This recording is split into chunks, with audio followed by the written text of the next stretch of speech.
नमस्ते बच्चों। मैं Vikas Dungarwal, government PG college Pratapgarh से। आज अपन बात करेंगे सागरी अपरदन। सागरी तरंगें, सुनामी आदि सागरी तट के अपरदन के प्रमुख साधन हैं। अपरदन का सामान्य रूप प्राय सर्फ की तरंगों द्वारा होता रहता है, परंतु तूफानी तरंगें अपरदन के सर्वाधिक सक्रिय कारक हैं। सागरी तरंगों द्वारा अपरदन 4 रूपों में संपन्न होता है। पहला है जल गति क्रिया द्वारा। सागरी तरंगें तीव्र वेग से तटों से सीधे टकराती हैं, जिस कारण जल के दाब से तट की चट्टानें टूटकर बिखरने लगती हैं। इस क्रिया को टूटन क्रिया भी कहा जाता है। सागरी तरंगे तट की शिलों पर बढ़ई के हथौड़े के समान भीषण प्रहार करती हैं। इस क्रिया में केवल जल का ही योग हो रहता है, इसके साथ मिले पदार्थों का नहीं। दूसरा है अपघर्षण क्रिया द्वारा। जब सागरी तरंगों के साथ साथ कंकड़ पत्थर अधिक मात्रा में मिले रहते हैं तो उन्हें अपरदनात्मक यंत्र कहते हैं। इन यंत्रों से युक्त तरंगे तट के क्लिफ से टकराकर चट्टानों को तोड़ फोड़ कर उन्हें बहा ले जाती हैं। सागरी तरंग का यह कार्य सर्वाधिक महत्वपूर्ण होता है। इतना ही नहीं, तरंगों द्वारा बड़े बड़े टुकड़े अग्रिम किनारों तथा पृष्ठ किनारे की तली पर आगे पीछे होते रहते हैं, जिस कारण उनकी तली का भी अपरदन साथ साथ चलता रहता है। तीसरा है सन्निघर्षण क्रिया द्वारा। इस क्रिया के अंतर्गत तरंगों के साथ चलने वाले टुकड़े आपस में ही टक्कर खाकर टूटकर महीन एवं बारीक होते रहते हैं। यह क्रिया मुख्य रूप से अधः प्रवाह तथा तरंगिकाओं द्वारा अधिक होता है।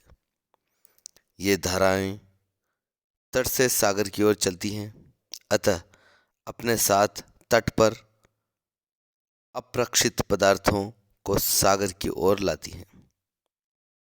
इस दौरान पदार्थों के टुकड़े आपस में रगड़ खाकर टूटते रहते हैं।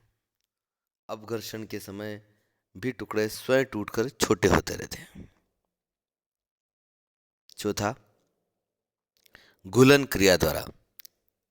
जिन तटीय भागों पर घुलनशील चट्टानें लाइमस्टोन, चाक, डोलोमाइट, जिप्सम की स्थिति होती है, वहां पर सागरी तरंगे घुलनशील पदार्थों को घुलाकर अलग कर लेती हैं। अपरदन का यह रूप अधिक महत्वपूर्ण नहीं होता, क्योंकि घुलन क्रिया मुख्य रूप से लाइमस्टोन तटीय भागों तक ही सीमित रहती है। सागरी लहरों द्वारा तटीय भागों के अपरदन में अपक्षय के विभिन्न रूप भी सहायक होते हैं। अपक्षय के कारण तट की चट्टानों में विघटन तथा वियोजन हो जाने से वह कमजोर हो जाती है। शक्तिशाली सागरी तरंगे इन कमजोर तथा ढीली चट्टानों को आसानी से अपरदित कर देती हैं। पांचवा जल दाब की क्रिया द्वारा। सागरी तरंगे तीव्रता से तट से टकराती हैं। तरंगों के साथ टकराने वाला जल तट की चट्टानों पर अत्यधिक दाब डालता है। यदि तट की चट्टानों में संधियां तथा छिद्रों का विकास अच्छी तरह हुआ है तो जल अचानक तीव्रता से तरंगे तट से टकराती हैं तो चट्टानों की संधियों में स्थित वायु संपीड़ित हो जाती है। इस अचानक तथा भयानक रूप से दबी वायु के कारण चट्टानों की संधियों पर तीव्र दबाव पड़ता है। जब तरंगे पीछे हटने लगती हैं तो जल के हट जाने से अचानक दाब घट जाता है,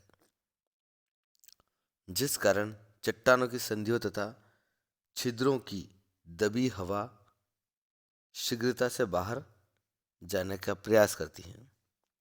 इस प्रयास के कारण चट्टानों का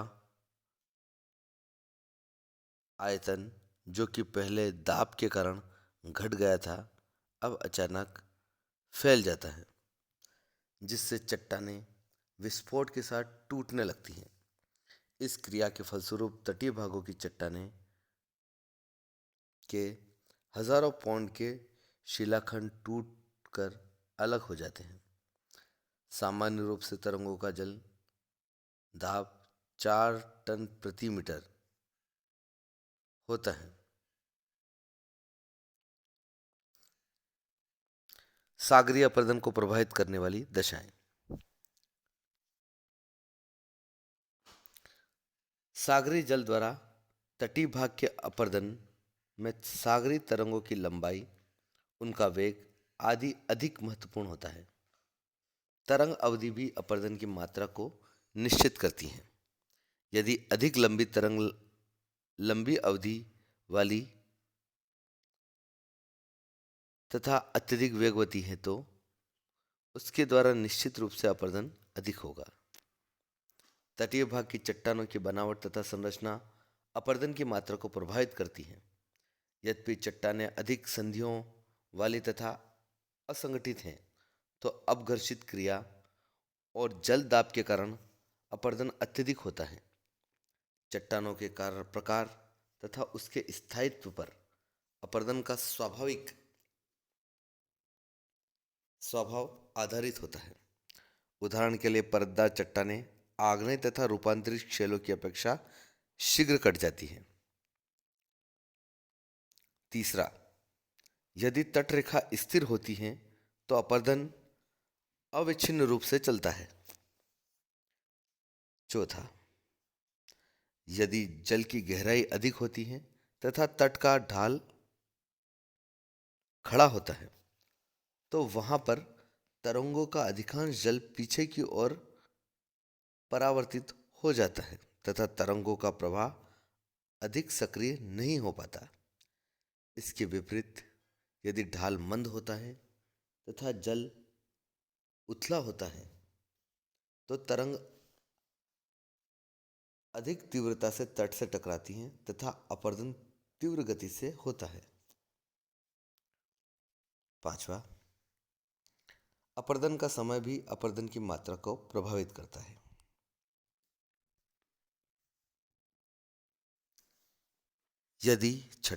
यदि जल अपरदनात्मक यंत्रों से रहित है तो वह सामान्य अपरदन ही कर पाता है। अब अपरदनात्मक स्थलाकृति। पहला है तटीय क्लिफ, कोस्टल क्लिफ्स। सागरी तरंगों के अपरदन द्वारा उत्पन्न क्लिफ सागर तटीय दृश्यावली का एक प्रमुख किंतु विचित्र स्थल रूप होता है। क्लिफ का निर्माण चूंकि तरंग द्वारा अपरदन के कारण तट रेखा के सहारे होता है, अतः इसका निर्माण चट्टान के प्रकार, संरचना, स्वभाव और सागरी अपरदन तथा भूपृष्ठीय अनाच्छादन के सापेक्षिक रूप पर आधारित होता है।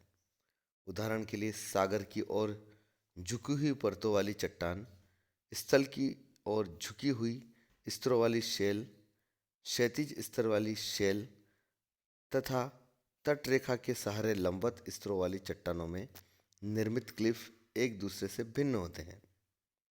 इतना ही नहीं, विभिन्न प्रकार की शेलों, ग्रेनाइट, बेसाल्ट, लाइमस्टोन, बालू का पत्थर, रूपांतरित शेल आदि में निर्मित क्लिफ भी आकार, विस्तार आदि में भिन्न होते हैं।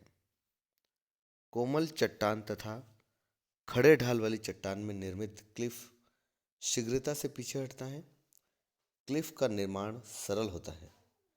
तटीय मैदान के ढालुआ तट पर सर्फ धाराएं या तरंगे अपने अपर्दन द्वारा चट्टानों को तट के आधार पर निचले वाले भाग पर प्रहार करके काटती है, जिस कारण तट का भाग सीधा खड़ा हो जाता है। क्लिफ के आधार पर तरंगे स्थल की ओर अधिक कटाव कर देती हैं। इस तरह क्लिफ के आधार पर या निचले भाग में खांच या दांत का निर्माण हो जाता है। इस खांच के कारण क्लिफ का शीर्ष भाग सागर की ओर लटका रहता है तथा निचला भाग स्थल की ओर प्रविष्ट रहता है। जब खांच का विस्तार स्थल की ओर अधिक हो जाता है तो क्लिफ का ऊपर लटकता और शीर्ष भाग नीचे के सहारे न मिलने के कारण टूट कर नीचे गिरता रहता है, जिस कारण क्लिफ निरंतर स्थल की ओर खिसक जाता है। तटीय कंदरा तथा उससे संबंधित रूप।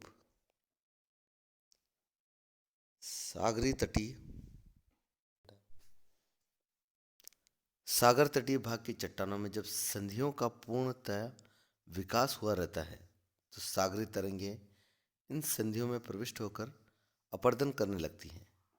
जब इस तरह की संरचना वाली कठोर शेल में कोमल शेल स्थित होती है तो तरंगे उन्हें शीघ्र काटकर एक छोटी सी कंदरा का निर्माण कर लेती हैं। धीरे धीरे अपर्दन चलता रहता है तथा कंदरा की गहराई तथा आकार दोनों में विस्तार होता रहता है। एक निश्चित समय में पूर्ण विकसित तटीय कंदरा का निर्माण हो जाता है, परंतु इसका रूप स्थायी नहीं रहता है क्योंकि तरंगों के काट छांट के कारण इसका रूप बदलता रहता है। जब कंदरा की ऊपरी छत का कुछ भाग नीचे गिर जाता है, मतलब ढह जाता है, तो कंदरा का संबंध ऊपरी सतह से हो जाता है। इसे प्रवेशद्वार कहते हैं। यह तरंगों के जल दबाव के कारण कंदरा की हवा सिकुड़ती है तो दाब के कारण कुछ हवा कंदरा की छत को तोड़कर छिद्र करके ऊपर निकलने में समर्थ हो जाती है। इन छिद्रों से हवा सीटी की आवाज करती हुई निकलती है। इस तरह से छिद्र को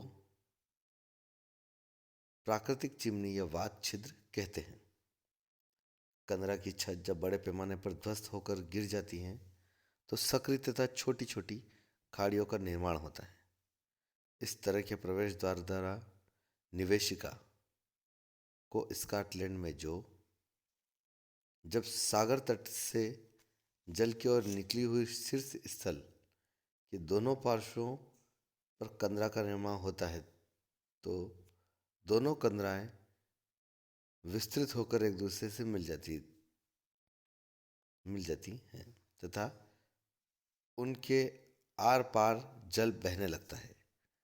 इस तरह की आकृति को प्राकृतिक मेहराब कहते हैं, परंतु यह मेहराब स्थायी नहीं होता है। अपर्दन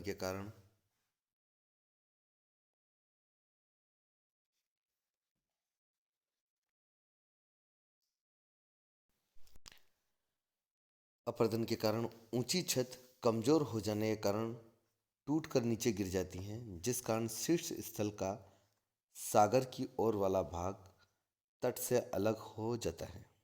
इस तरह की आकृति को स्टेक या सागरी स्तंभ कहते हैं। स्टेक का निर्माण उस समय भी होता है जब जल के पास निकले भाग के आसपास की कोमल चट्टानें कटकर या घुलकर अलग हो जाती हैं तथा कठोर शेल तट से दूर स्टेक के रूप में छूट जाती हैं। स्टेक को चिमनी शेल या स्केरी भी कहा जाता है। स्टेक के निर्माण से निर्मित स्थल रूप का चित्र आपके सामने है। अंडाकार काटन तथा लघु निवेशिकाएं जब तट के समानांतर क्रमशः कठोर तथा कोमल चट्टानों की परतों का विस्तार हो जाता है तो तरंग का जल कठोर चट्टान की संधियों में प्रविष्ट होकर भीतर प्रविष्ट होता है।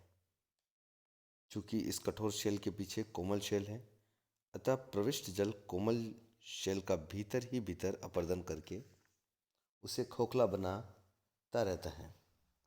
इस तरह कोमल चट्टान वाले भागों में अंडाकार काटन तथा उससे निर्मित आकृति को लघु निवेशिका या लघु खाड़ी कहते हैं।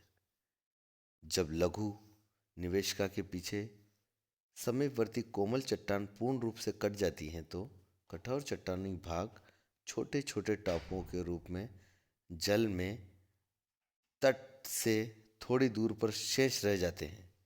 इस तरह दो लघु खिड़कियों के बीच का निकला शीर्ष स्थल कहा जाता है।